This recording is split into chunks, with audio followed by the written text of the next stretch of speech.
안녕하세요. 오늘 저희가 함께 좀 깊이 파고들 자료들은요. 우리 신앙의 정말 심장과 같은 부분이죠.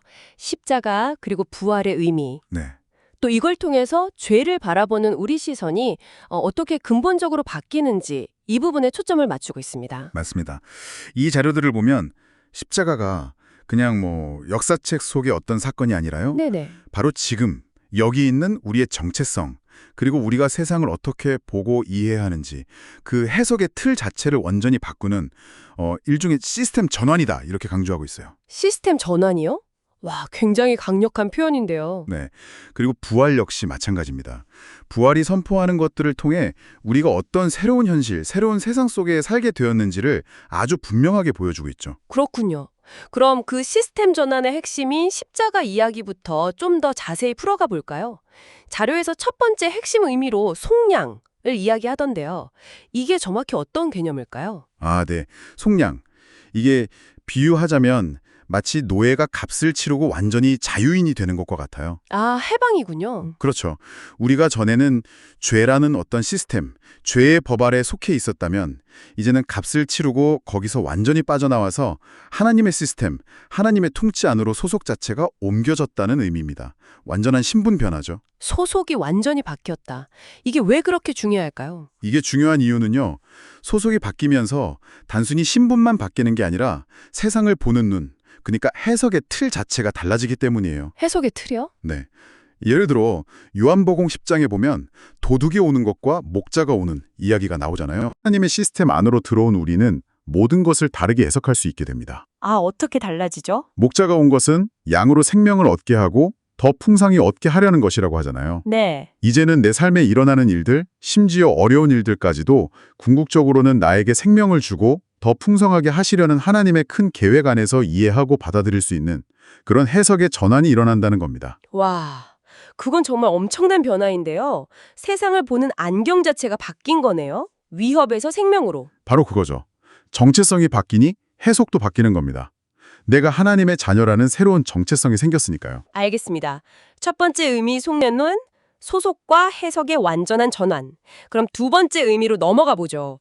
속죄라고 나왔는데 이건 용서와 관련이 있겠죠? 네, 맞습니다. 속죄는 용서죠. 시스템이 바뀌었잖아요. 네. 그러니까 이전 시스템에서 지었던 모든 잘못들, 그 죄들에 대한 용서가 이 새로운 시스템 안에서 선언되었다는 의미입니다. 깨끗하게 청산되었다는 거죠.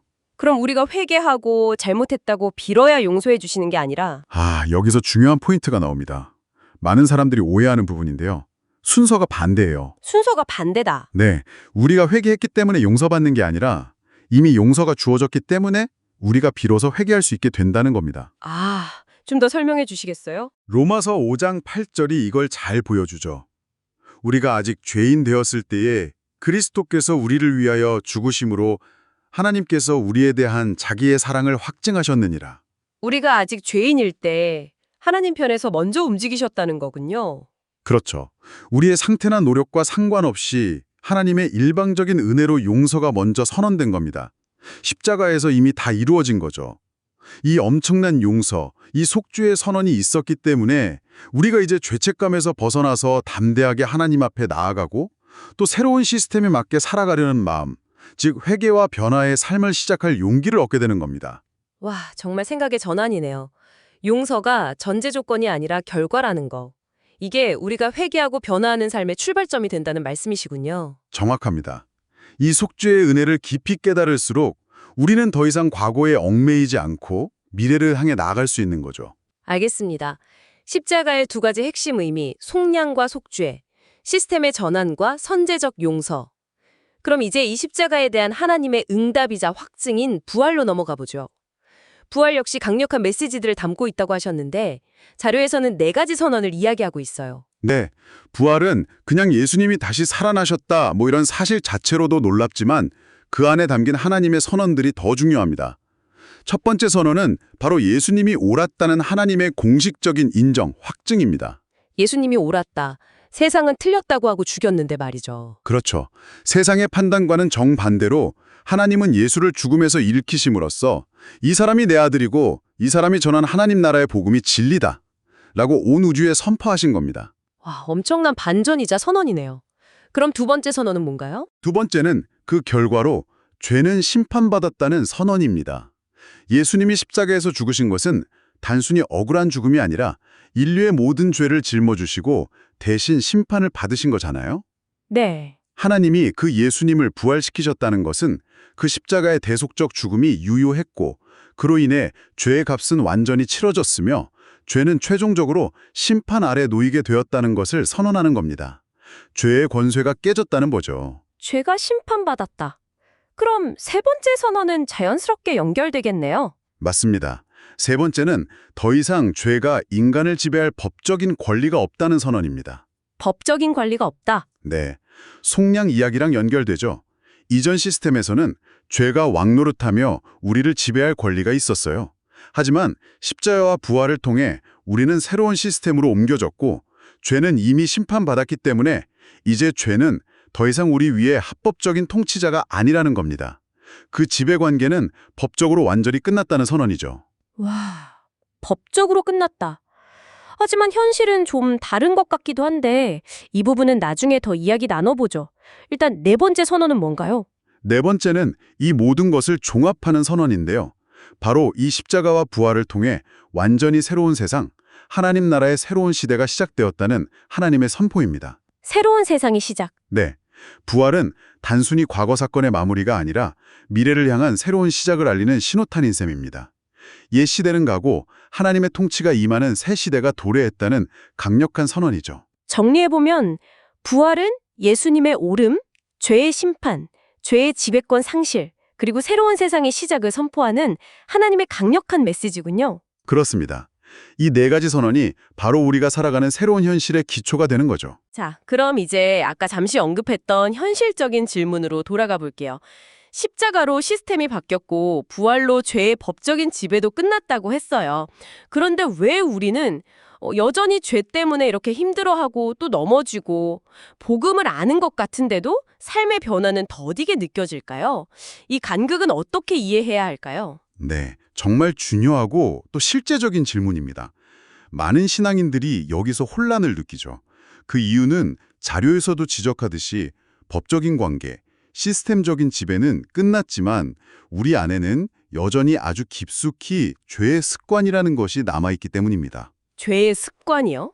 네, 이게 뭐냐면 우리가 하나님 없이 죄의 시스템 아래서 살아온 아주 오랜 시간 동안 우리 몸과 마음에 그냥 딱 배워버린 생각의 패턴, 감정의 반응 방식, 행동 양식 같은 것들이에요. 아, 마치 오랫동안 구부정하게 앉아 있었더니 허리가 그 자세를 기억하는 것처럼요. 정확한 비유입니다. 그게 딱 맞아요.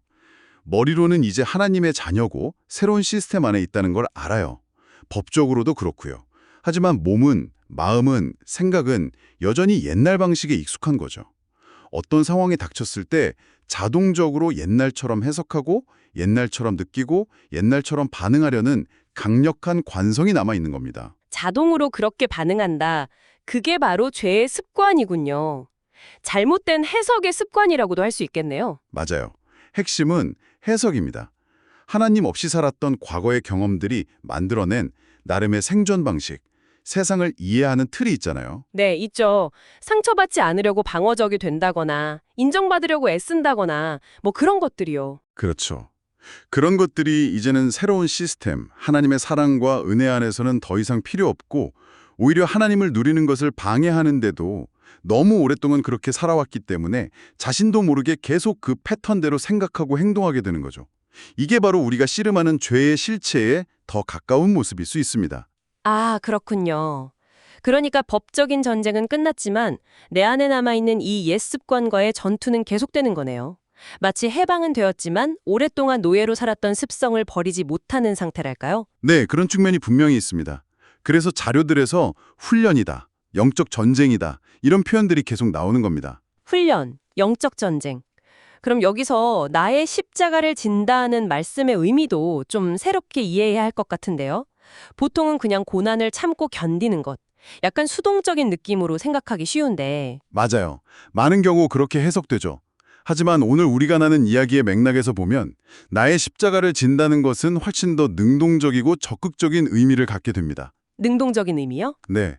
이미 우리에게 주어진 이 새로운 현실, 즉 십자가의 속량과 부활로 얻게 된 새로운 시스템과 정체성이 있잖아요. 네, 하나님의 자녀라는 신분과 새로운 해석의 틀이요. 그렇죠. 나의 십자가를 진다는 것은 바로 그 새로운 현실에 나의 생각과 감정, 나의 해석을 의지적으로 계속해서 맞춰나가는 과정이라고 볼 수 있어요. 그리고 동시에 내 안에 깊이 뿌리박힌 옛 시스템의 잔재들, 즉 죄의 습관들을 인식하고 그것들을 버려나가는 싸움인 거죠. 아, 그러니까 나의 십자가는 단순히 고통을 감수하는 게 아니라 새로운 정체성에 맞게 내 생각과 해석을 바꾸고 옛 습관과 싸우는 적극적인 훈련이자 영적 전투군요. 바로 그겁니다. 하나님이 주신 살아온 생명, 그 풍성함을 온전히 누리기 위해서 이전 시스템에서 나를 지배했던 그릇된 생각, 감정의 패턴들, 잘못된 해석들과 의지적으로 싸우는 과정, 이것이 바로 나의 십자가를 지는 삶의 중요한 부분이라는 거죠. 와, 이건 정말 중요한 통찰인데요. 신앙생활이 단순히 어떤 규칙을 지키거나 종교 행위를 하는 걸 넘어서 내면의 깊은 변화, 즉 해석과 습관을 바꾸는 여정이라는 말씀이시네요. 네. 그리고 이 싸움은 혼자 하는 게 아니죠. 이미 승리하신 그리스도 안에서 성령의 도우심을 받아 싸우는 겁니다. 결과는 정해져 있어요. 다만 그 승리를 우리의 실제 삶 속에서 경험하고 누려가기 위한 과정이 필요한 거죠. 그렇군요. 이럴 땐 당연히 이렇게 화가 나지. 원래 나는 좀 부정적인 사람이야. 이 상황에선 불안한 게 당연해. 이렇게 우리가 너무나 자연스럽게 받아들였던 자동적인 반응들 있잖아요. 네. 그 해석 자체를 멈춰서서 점검하고 정말 그런가? 새로운 시스템 안에서도 이게 맞는 해석인가? 질문하고 복음의 기초에서 새롭게 해석하는 연습을 하는 것. 이게 바로 십자가를 지는 구체적인 모습일 수 있겠네요. 정확합니다. 핵심은 바로 그 해석을 바꾸는 훈련이에요. 어떤 사건이나 감정 자체가 문제가 아니라 그것을 내가 어떻게 받아들이고 반응하는가, 그 해석의 틀을 계속해서 복음의 빛 아래에서 교정해 나가는 것이 중요합니다. 그게 바로 성화의 과정이기도 하고요. 네, 오늘 정말 십자가와 부활이 가져온 엄청난 변화, 이 시스템의 전환에 대해서 깊이 있게 살펴봤습니다.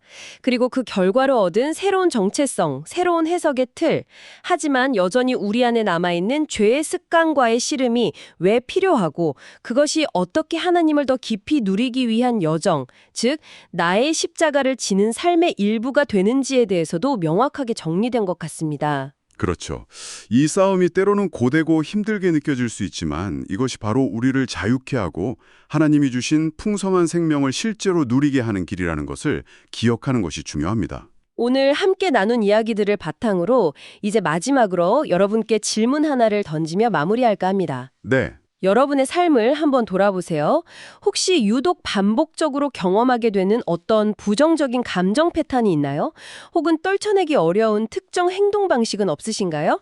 예를 들면 늘 남과 비교하며 좌절한다거나 쉽게 분노가 치민다거나 혹은 어떤 상황에서 습관적으로 불안에 휩싸인다거나 하는 것들이요. 어쩌면 그것이 과거의 시스템 속에서는 나름의 이유가 있었을지 모르지만 이제는 새로운 시스템, 하나님의 자녀라는 새로운 정체성 안에서 더 이상 붙들고 있을 필요가 없는, 오히려 바꿔나가야 할 여러분만의 해석의 습관 혹은 죄의 습관은 아닐까요? 네, 오늘 우리가 나눈 빛 안에서 자신의 삶 속에 깊이 자리한 그 자동적인 해석과 몸에 밴 습관들을 한번 주의 깊게 들여다보시는 시간을 가져보시면 어떨까 싶습니다. 그리고 그것을 복음의 능력 안에서 어떻게 새롭게 해석하고 변화시켜 나갈 수 있을지 고민해보는 것. 그것이 오늘 나눈 이야기의 실제적인 적용점이 될 수 있을 것 같습니다. 네, 그 성찰의 시간이 여러분 각자에게 주어진 새로운 생명을 더욱 풍성히 누리는 시작점이 되기를 바랍니다.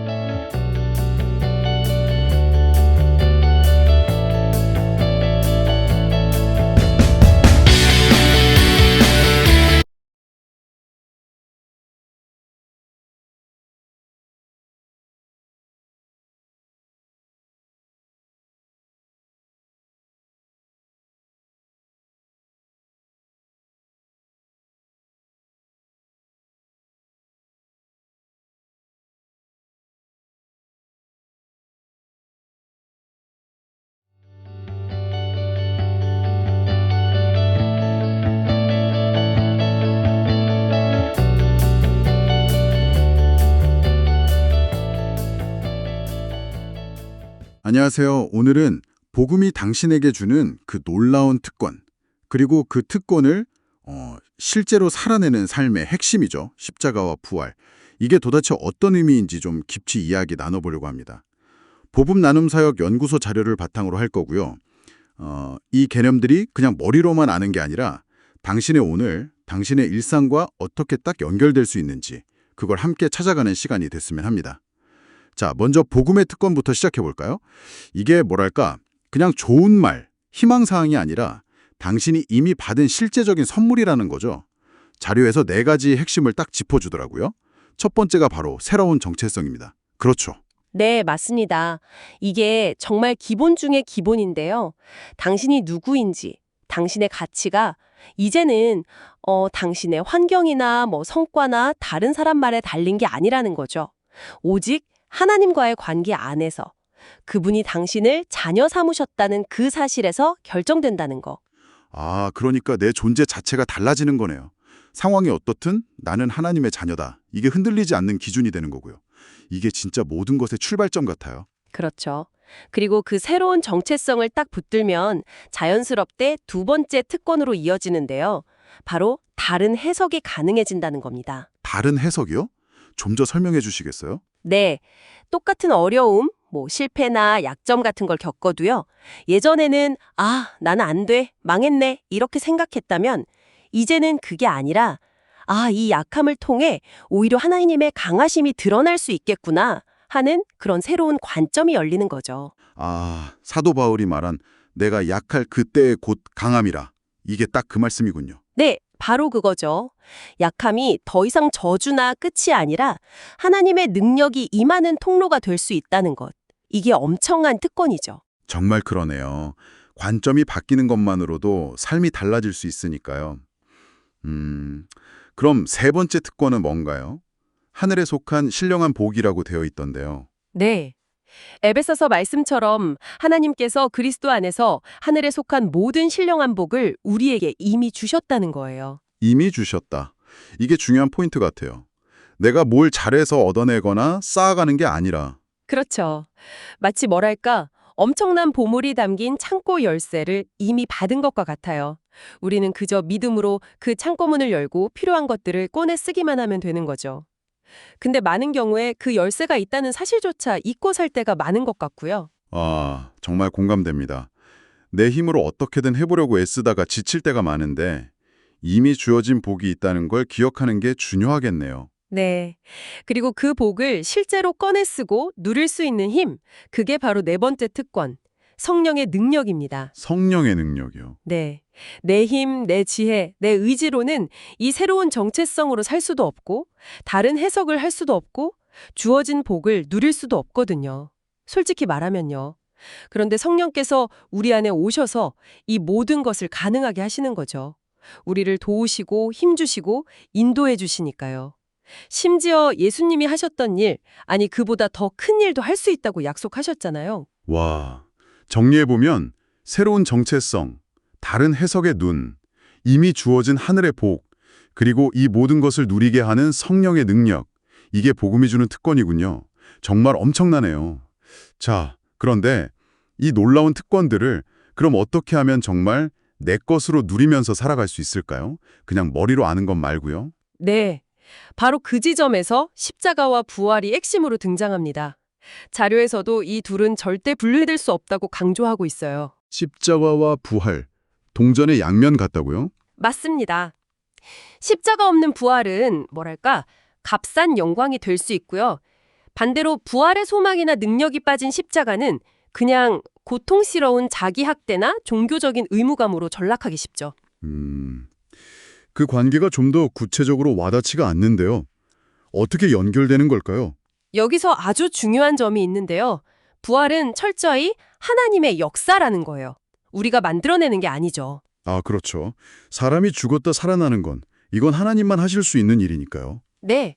죽은 자를 살리시는 건 하나님의 주권적인 능력입니다. 그럼 우리가 할 일은 뭐냐? 바로 십자가를 지는 거죠. 그런데 이 십자가를 지는 게 그냥 이를 악물고 버티자가 아니에요. 하나님께서 반드시 이 죽음 같은 상황을 뚫고 생명을 일으키실 것이다 라는 그 부활에 대한 믿음, 그 소망 안에서 기꺼이 순종하고 반응하는 것. 이게 우리가 할 수 있는 십자가라는 거죠. 아, 그러니까 부활을 내가 만들려고 애쓰는 게 아니라 하나님이 하실 부활을 믿기 때문에 오늘의 십자가를 감당할 수 있다. 이런 말씀이시군요. 정확합니다. 만약 우리가 부활까지 내 힘으로 어떻게 해보려고 하면 십자가는 정말 감당 못할 무게가 될 거예요. 하지만 죽음을 이기시는 하나님의 능력을 신뢰할 때 그 믿음이 우리에게 십자가의 길을 걸어갈 힘과 용기를 주는 겁니다. 그렇군요. 부활 신앙이 전제되지 않으면 십자가는 그냥 무의미한 고난일 뿐이겠네요. 맞아요. 그래서 부활 신앙이 중요합니다. 이 부활 신앙이 구체적으로 어떤 믿음인지 자료에서는 5가지 기둥으로 설명하는데요. 5가지 기둥이요? 네. 네. 첫째는 성령님이 죽음의 권세보다 강하시다는 믿음이에요. 내 안에 계신 그 영이 예수를 죽은 자 가운데서 살리신 영이라는 거죠. 와, 둘째는 눈앞의 문제나 현실보다 하나님의 말씀이 더 실제적이고 능력이 있다는 믿음이고요. 말씀대로 이루어진다는 거죠. 아, 말씀이 현실을 이긴다. 그렇죠. 셋째는 결국 진실이 거짓을 이긴다는 믿음입니다. 예수님이 바로 그 증거시고요. 넷째는 내 고집이나 교만보다 하나님께 순종하는 것이 가장 지혜로운 길이다라는 믿음이고요. 빌립보서의 예수님처럼요. 네, 순종이 교만을 이긴다. 그리고 마지막 5째, 이 모든 믿음의 근간이 되는 건데요. 하나님의 사랑이 결국 나의 모든 죄와 실패를 덮고도 남는다는 믿음입니다. 우리가 아직 죄인 되었을 때부터 시작된 그 사랑이죠. 성령, 말씀, 진실, 순종, 사랑. 이 5가지 믿음이 부활 신앙의 핵심이고 이게 십자가를 지는 동력이 된다는 거군요. 네, 그렇습니다. 이 믿음의 체계가 우리 안에서 작동할 때 십자가는 더 이상 피해야 할 고통이 아니라 오히려 하나님의 능력을 경험하는 통로가 되는 거죠. 와, 듣고 보니 십자가의 길이라는 말이 정말 새롭게 다가오네요. 예전에는 뭔가 좀 어둡고 힘들고 참고 견뎌야 하는 그런 이미지였는데 오히려 부활의 소망과 능력을 힘입어서 적극적으로 살아내는 삶의 방식이다. 이렇게 이해도 될까요? 자료에서도 이걸 누림을 위한 십자가라고 표현했던 것 같아요. 네, 아주 좋은 표현입니다. 누림을 위한 십자가, 맞아요. 더 이상 수동적인 인내가 아니라 능동적인 삶의 태도로 나타나는 거죠. 이것도 자료에서 4가지 구체적인 모습으로 이야기하는데요. 4가지요. 어떤 것들인가요? 첫째는 감사입니다. 어떤 상황에 처하든 나를 지으신 창조주 하나님 앞에서 감사할 이유를 찾아내는 거죠. 불평 대신 감사를 선택하는 거예요. 아, 감사. 범사에 감사하라는 말씀이 떠오르네요. 쉽진 않지만. 그렇죠. 쉽지 않죠. 그래서 2번째가 필요한데요. 바로 기도입니다. 내 힘으로 감사할 수 없고 내 힘으로 살아갈 수 없음을 인정하고 모든 것의 공급자이신 하나님께 온전히 의지하며 구하는 거죠. 네, 기도를 통해 하나님의 도우심을 구하는 것. 3번째는 한결같음. 다른 말로 하면 충성입니다. 하나님이 나를 부르신 그 자리에서 결과가 어떻든 사람들이 알아주든 몰라주든 꾸준하게 내게 맡겨진 책임을 다하는 거죠. 작은 일에 충성하는 것. 아, 꾸준함, 한결같음. 이것도 정말 중요하죠. 네, 그리고 마지막 4번째는 바로 믿음의 도전입니다. 도전이요? 네, 하나님의 말씀과 그분의 공급하심을 신뢰하기 때문에 내 계산이나 내 능력의 한계를 넘어서 믿음으로 한 걸음 내딛는 거죠. 베드로가 말씀에 의지해서 깊은 데로 가서 그물을 내렸던 것처럼요. 와, 감사, 기도, 한결같음, 충성, 그리고 도전. 이것이 부활 신앙을 가진 사람들이 걷는 누림을 위한 십자가의 길이군요. 네, 맞습니다. 이것들이 바로 부활의 능력이 우리의 일상 속에서 구체적으로 나타나는 모습들이라고 할 수 있겠습니다. 들어보니까 결국 복음이라는 것이 그냥 뭐랄까 죽어서 천국 가는 티켓 정도가 아니네요. 바로 오늘, 지금 여기서부터 완전히 바른 차원의 삶을 살 수 있도록 우리에게 주어진 엄청난 능력이고 자원이고 또 길인 것 같습니다. 네, 정확히 보셨습니다. 복음은 미래에 대한 약속일 뿐 아니라 오늘을 살아갈 힘을 주는 현재적인 능력입니다.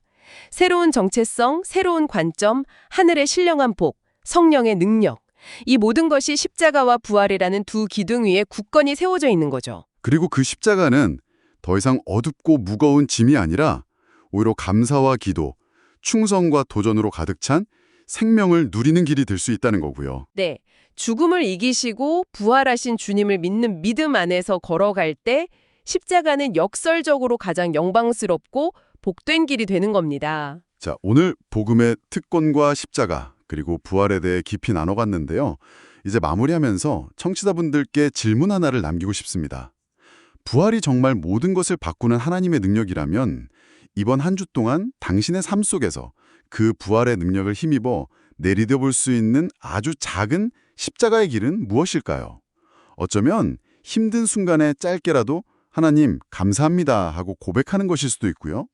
염려와 걱정이 밀려올 때 잠시 멈춰서 도움을 구하는 기도일 수도 있겠죠. 네, 아니면 하기 싫은 일이지만 맡겨진 책임을 한 번 더 묵묵히 감당하는 것일 수도 있고, 혹은 두렵지만 하나님을 신뢰하며 작은 믿음의 도전을 해보는 것일 수도 있겠습니다. 네, 중요한 것은 당신의 힘이나 의지가 아니라 죽음을 이기신 그 부활의 능력을 의지해서 내딛는 한 걸음이라는 거죠.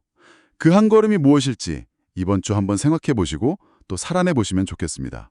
오늘 귀한 나눔 감사했습니다. 네, 저도 유익한 시간이었습니다.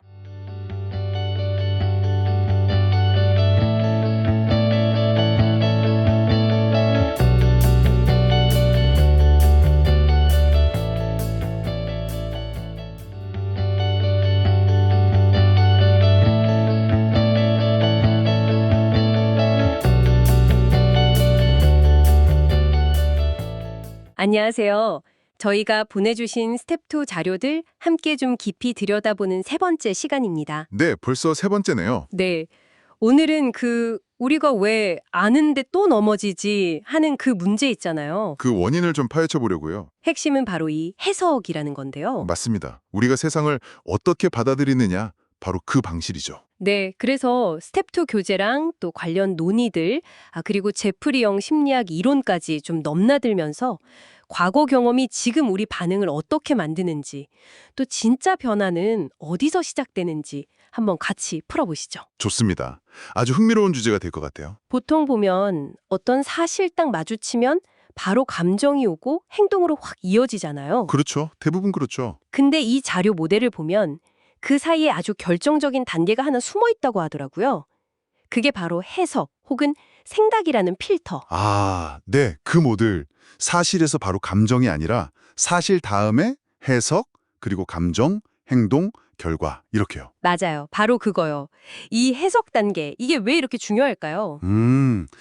그게 말이죠. 우리의 해석이 결코 뭐랄까 100% 객관적이지 않기 때문이에요. 자료에서도 나오지만 완전한 객관성이라는 게 사실 참 어렵거든요. 그렇죠. 각자 보는 게 다를 수 있으니까. 네, 해석은 우리 각자의 삶, 살아온 모든 경험들을 통해서 걸러져서 나오는 아주 고유한 렌즈 같은 거예요. 아, 렌즈요. 비유가 좋네요. 그래서 똑같은 사실을 봐도 사람은 저마다 전혀 다르게 받아들일 수 있는 거죠. 밤에 운전하는데 마주오는 차 불빛이 유독 나한테만 세게 느껴지는 경험, 뭐 그런 거랑 비슷해요. 객관적인 빛의 세기보다는 내가 그걸 어떻게 느끼고 해석하느냐가 훨씬 강하게 작용하는 거죠. 아하, 듣고 보니까 정말 그렇네요. 같은 상황도 사람마다 또 그날 기분 따라 다르게 해석될 수 있겠어요. 정말 나만의 필터를 끼고 세상을 보는 거군요. 바로 그거예요. 그리고 중요한 건 이 해석이 우리의 감정과 그 다음 행동까지 결정한다는 거죠. 해석이 감정과 행동을요? 네. 외부 사건 자체나 내 안에서 불쑥 올라오는 감정을 우리가 직접 통제하기는 솔직히 어렵잖아요. 어렵죠. 네. 하지만 해석은요? 이건 좀 달라요. 이 해석의 과정을 우리가 이해하고 좀 다르게 해보려고 노력할 수 있다면 여기서 변화의 가능성이 열리는 거죠. 바로 여기가 우리가 좀 주목해야 할 지점인 것 같아요. 변화의 가능성이 열리는 지점, 바로 해석이다. 네. 그럼 이 해석은 대체 어디서 오는 걸까? 이걸 좀 봐야 하는데요. 보내주신 자료의 영적인 관점을 보면 우리가 소위 하나님 없이, 그러니까 하나님을 마음에 두기 싫어하는 상태로 살아가는 동안 형성된 해석들은 어쩔 수 없이 좀 자기 보호적이고 생존 중심적인 경향을 띈다는 거예요. 자기 보호, 생존 중심. 네, 이런 경향들이 차곡차곡 쌓여서 세상과 자기 자신에 대한 아주 근본적인 믿음, 이걸 핵심 믿음이라고 부를 수 있겠죠. 이걸 형성하게 된다는 겁니다. 아, 정말 흥미로운 지점이네요. 이게 혹시 그 심리학자 제프리 영이 말한 핵심 정서 욕구랑 관련이 있을까요?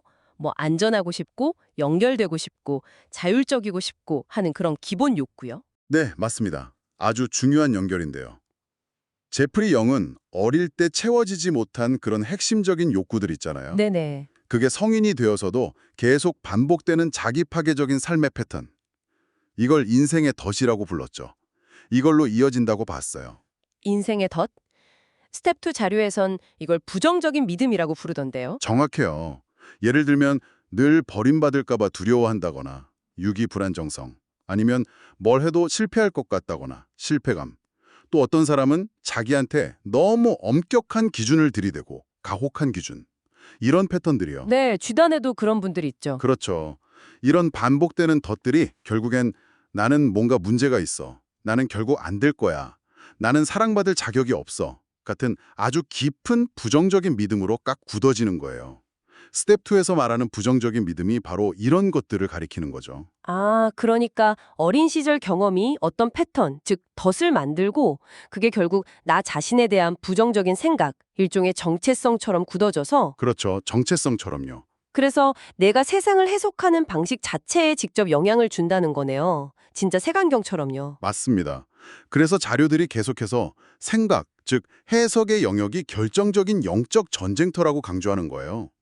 잠언 말씀처럼 마음을 지키는 것이 중요한 이유죠. 영적 전쟁터가 바로 생각, 해석의 영역이다. 네, 우리가 평소에 무심코 하는 자동적인 생각들 있잖아요. 그게 가만 보면 대부분 이런 뿌리 깊은 부정적인 믿음에서 그냥 흘러나오는 반응인 경우가 많다는 거죠. 보내주신 그 오디오 클립에서도 참가자분들이 내가 너무 과혹한 기준을 가지고 있었구나. 혹은 나한테 좀 특권의식 같은 게 있었네. 이런 자기 패턴을 알아차리시더라고요. 네, 그런 자기인식이 중요하죠. 그리고 그 뿌리가 어릴 때 경험이랑 연결되어 있다는 걸 이야기하는 게 참 인상 깊었어요. 결국은 각자에게 너무 익숙해진 그 부정적인 믿음이 뭔지, 그리고 그 믿음이 어떤 특정한 생각이나 감정, 행동을 자꾸 반복해서 일으키는지 이걸 좀 주의 깊게 봐야 한다는 거네요. 그렇습니다.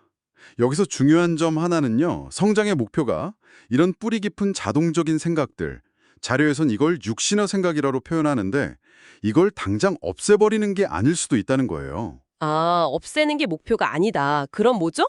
오히려 성장이란 그런 자동적인 생각이나 감정이 훅 올라올 때 잠깐, 이거 혹시 나의 그 부정적인 믿음에서 나온 반응인가?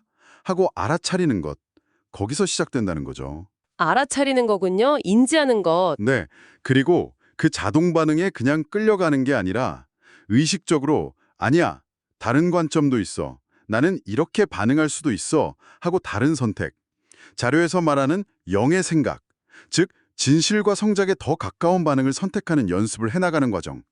이게 바로 생각의 전쟁터에서 싸우는 방식일 수 있다는 겁니다. 네, 그러니까 자동 반응을 알아차리고 다른 선택을 연습하는 과정이군요. 그렇죠. 꾸준한 연습이 필요한 부분이죠. 오늘 저희는 개인의 삶의 이야기가 어떻게 그 사람만의 해석 방식을 만드는지, 그리고 그 해석이 종종 과거의 경험, 소위 인생의 덫에서 자라난 부정적인 믿음에 깊이 뿌리내리고 있다는 걸 확인했습니다. 그리고 바로 이 해석의 영역, 우리의 생각이 변화를 위한 진짜 싸움터라는 것도요. 네, 아주 중요한 내용들을 다뤘네요. 이걸 들으시면서 혹시 청취자 여러분 스스로에게 좀 반복적으로 나타나는 생각 패턴이나 감정 반응 같은 거 어떠신가요? 나도 저런 생각 자주 하는데? 싶은 거 있으시다면 그 해석은 어디에서 비롯된 걸까 한 번쯤 돌아보시는 것도 좋을 것 같습니다. 네, 자신을 돌아보는 좋은 질문이 될 것 같아요. 마지막으로 하나만 더 던져볼게요. 자료에서는 이런 덫이나 부정적인 믿음이 탁 건드려질 때 우리가 보이는 대처 방식에 대해서도 이야기하거든요. 대처 방식이요? 네. 어떤 사람은 그 믿음에 그냥 굴복해버리고 어떤 사람은 아예 회피하고 도망치고 또 어떤 사람은 오히려 반대로 막 과도하게 행동하면서 보상하려고 하고 네, 굴복, 회피, 과잉 보상. 그렇죠. 혹시 여러분은 어떤 반응 패턴이 좀 더 익숙하신가요? 그 뿌리 깊은 믿음이 자극받을 때 나타나는 나의 대처 방식? 이게 또 나 자신에 대해 무엇을 알려줄 수 있을지 생각해보는 것도 의미 있을 것 같네요. 네, 자신의 패턴을 이해하는 데 큰 도움이 될 겁니다. 오늘 저희와 함께 이렇게 깊이 탐구해 주셔서 감사합니다. 다음 시간에 또 다른 이야기로 찾아뵙겠습니다. 감사합니다.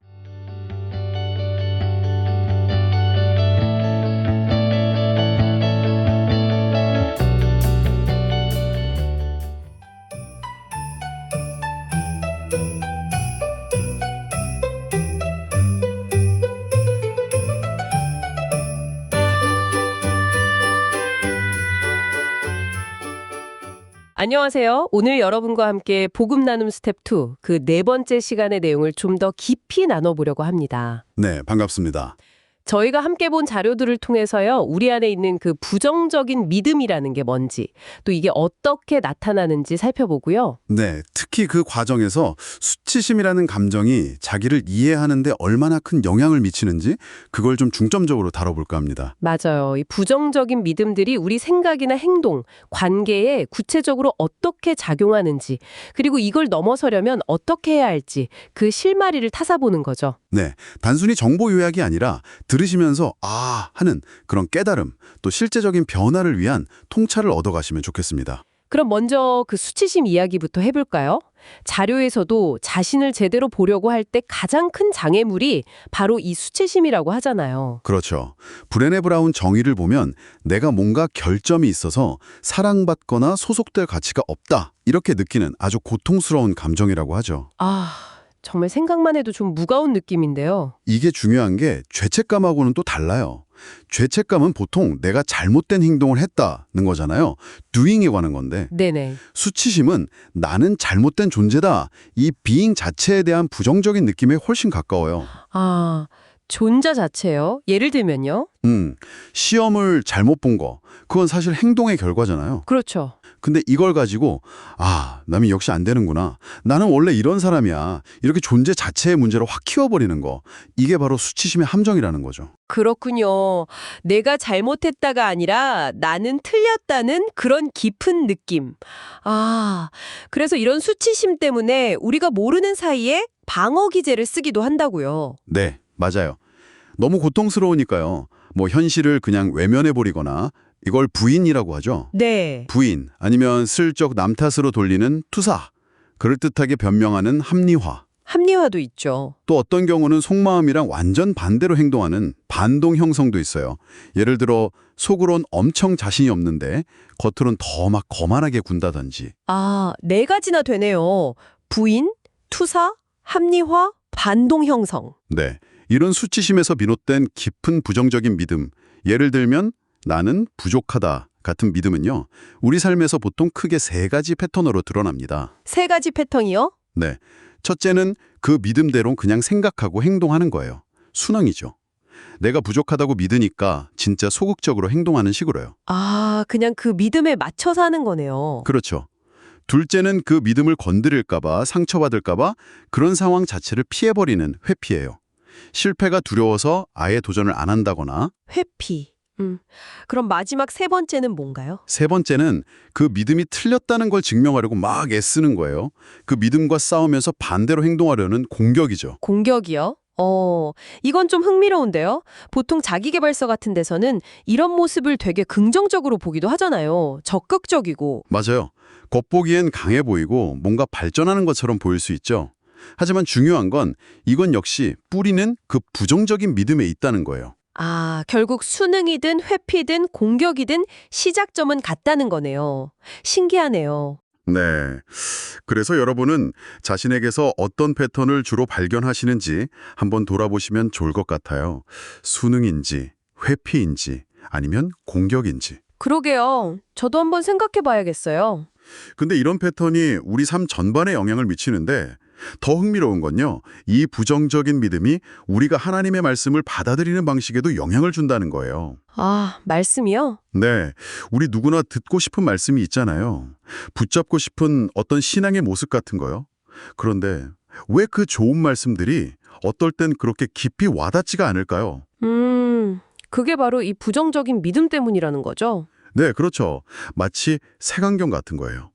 아무리 밝은 빛이 와도 그 안경 색깔 때문에 세상을 제대로 못 보잖아요. 네네. 그런 것처럼 이 부정적인 믿음이라는 필터가 하나님의 약속이나 사랑 같은 진리의 말씀을 딱 걸러내거나 왜곡해서 받아들이게 만드는 거예요. 아, 듣고 싶은 말씀을 듣는 것 자체는 괜찮다고 하셨어요. 그건 오히려 내 안의 결핍, 그 부정적인 믿음 때문에 반대되는 진리를 갈망하는 자연스러운 마음이라고. 맞아요. 그건 자연스러워요. 진짜 문제는 그 말씀을 듣고도 머리로는 아는데 마음 깊은 곳에서는 아이 설마 나한테 그럴 리? 나는 그럴 자격 없어. 하면서 믿지 못하고 튕겨내는 거죠. 아, 믿지 못하는 마음, 그게 문제군요. 네. 이 부정적인 믿음이 딱 가로막고 서 있는 거예요. 그래서 이게 결국 하나님과의 관계, 또 자기 자신과의 관계, 다른 사람과의 관계까지 다 왜곡시키죠. 관계까지요? 자료에 예시들이 있었죠. 네, 예를 들어 하나님 앞에서는 창세기 15장의 아브라함처럼 약속을 듣고도 저는 자식이 없는데요 하면서 자기 현실의 한계만 딱 보게 만들고요. 네, 아브라함 이야기. 또 자신에 대해서는 민수기 13장의 정탐꾼들처럼 아이고 우리는 저들에 비하면 메뚜기 같아요 하면서 스스로를 막 비하하게 만들고요. 메뚜기 비유. 네. 타인과의 관계에서는 마태복음 25장 달란트 비유의 그 종처럼 주인을 굳은 사람이라고 오해하고 불신하게 만들죠. 자기가 가진 부정적인 시각으로 상대를 보는 거예요. 와, 하나님, 나, 타인, 모든 관계에 영향을 주는 거네요. 이 부정적인 믿음이? 그렇죠. 그래서 자료에서는 이 모든 부정적 믿음의 뿌리를 따라가 보면 결국 하나님 없음의 상태와 연결된다고 보는 것 같아요. 하나님 없음이요? 그게 무슨 뜻일까요? 그냥 신앙이 없다는 건가요? 꼭 그렇다기보다는 마치 하나님이 정말 안 계신 것처럼 생각하고 행동하거나 아니면 하나님의 성품을 내가 가진 부정적인 틀로 오해한 채 세상을 보고 나를 해석하는 것, 그런 근본적인 관점의 왜곡을 말하는 거죠. 아, 하나님을 제대로 보지 못하는 상태? 네. 사단은 결정적인 순간에 바로 이 왜곡된 믿음, 우리의 생각과 해석을 공격한다는 거예요. 하지만 이 부정적인 믿음의 정반대편에는 우리가 진짜 붙잡고 삶으로 고백해야 할 진리, 바로 복음이 있다는 거잖아요. 맞습니다. 그래서 이번 주 실천 과제가 정말 중요해요. 네, 뭔가요? 내가 특별히 좋아하거나 힘을 얻는 말씀 5구절, 그리고 찬양 한 곡을 정해서요. 일주일 동안 계속 의식적으로 반복하고 묵상해 보는 거예요. 5구절이랑 찬양 한 곡이요? 네, 이게 그냥 외우는 게 아니에요. 그 진리의 말씀을 내 마음 깊숙한 곳, 그 부정적인 믿음이 딱 자리 잡고 있는 그 공간에 계속해서 채워넣는 과정인 거죠. 아, 채워 넣는 거군요. 네, 흔히 생각이 몸을 만든다고 하잖아요. 근데 반대로 반복적인 행동이나 고백, 그러니까 우리의 의지적인 실천이 생각을 바꿀 수도 있다는 말씀이시죠? 정확합니다. 몸이 생각을 이끌 수도 있는 거죠. 오늘 나눈 이야기들, 특히 부정적인 믿음과 수치심에 대한 내용을 바탕으로 여러분은 어떤 진리의 말씀을 마음에 새겨 넣으시겠어요? 네, 그 작은 선택과 반복이 여러분의 내일을 바꾸는 중요한 시작이 될 수 있을 겁니다. 오늘 이야기는 여기까지 나누겠습니다. 다음 시간에 더 깊은 이야기로 다시 찾아뵙겠습니다.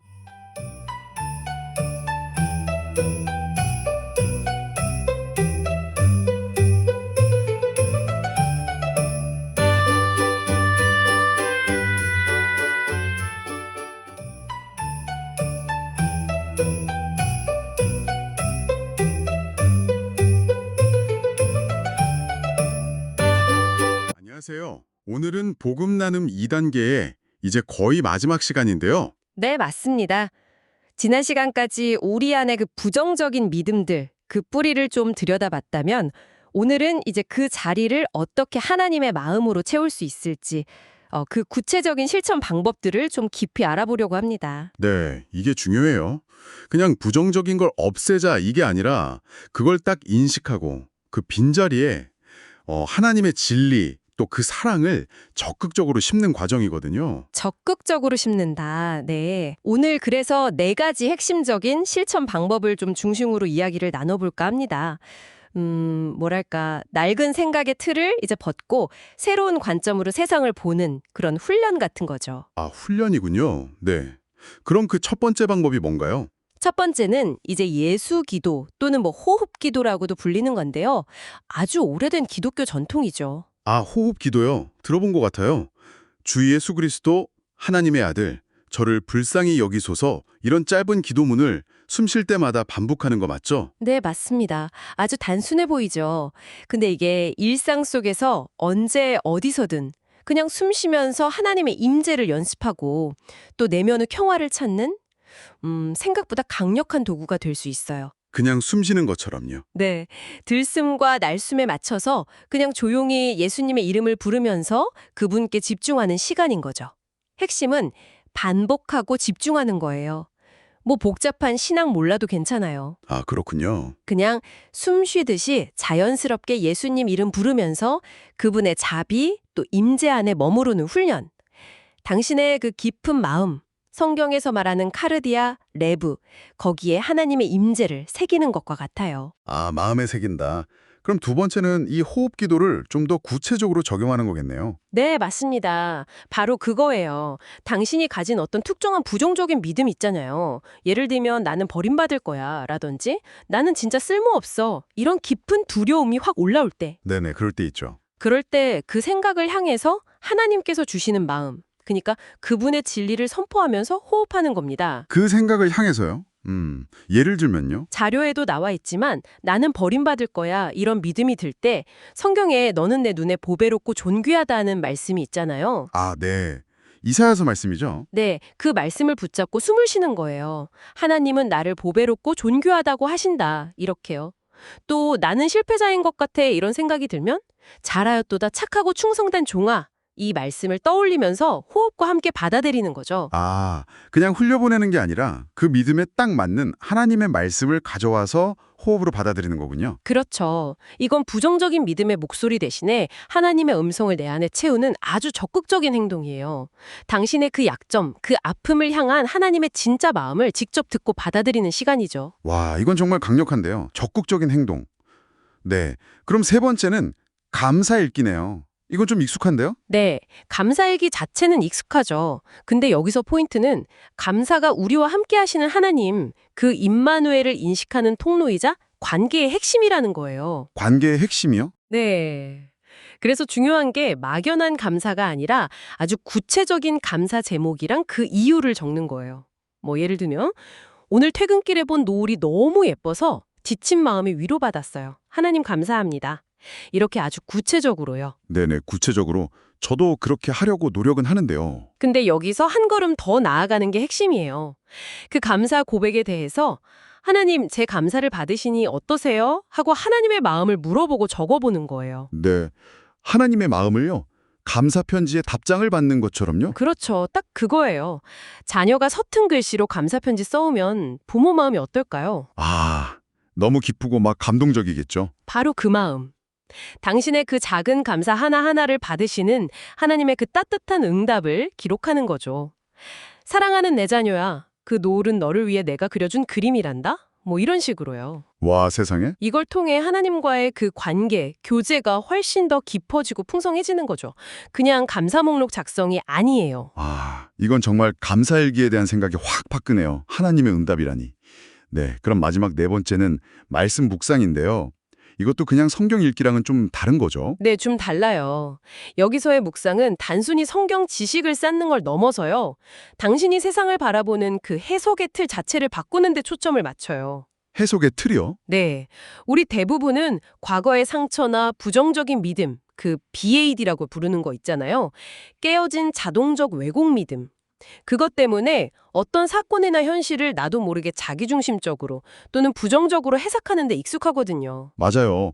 뭐 안 좋은 일 생기면 역시 난 안 돼. 하나님이 날 미워하시나 이런 생각이 그냥 자동으로 튀어나오죠. 딱 멈추는 거예요. 그리고 주어진 사건이나 현실을 하나님의 말씀이라는 새로운 렌즈, 새로운 안경으로 다시 바라보는 훈련. 이게 말씀 묵상이에요. 새로운 안경으로 본다. 네.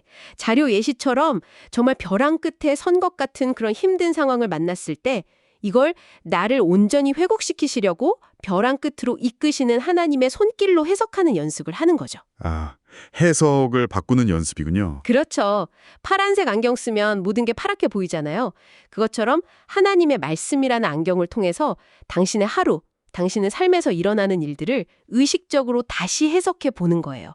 이게 당신의 생각, 감정, 그리고 행동까지 근본적으로 변화시킬 수 있는 힘이 있어요. 와, 오늘 정말 중요한 네 가지 열쇠를 얻은 것 같습니다. 복음 나눔 2단계 마무리로 부정적인 믿음 대신 하나님의 마음을 채우는 방법들, 예수기도, 또 부정적 믿음을 향한 호흡기도, 하나님의 응답을 듣는 감사일기, 그리고 해석을 바꾸는 말씀 묵상까지. 네, 이게 다 정말 강력한 영적 도구들이에요. 복음 안에서 새로운 삶을 살아갈 때 부딪히는 그 영적 싸움을 위한 무기들이죠. 그렇군요. 무기들. 네, 그래서 2단계 여정은 여기서 마무리되지만 이게 끝이 아니에요. 오히려 새로운 시작을 위한 준비 단계였다고 볼 수 있죠. 아, 준비 단계였군요. 그렇죠.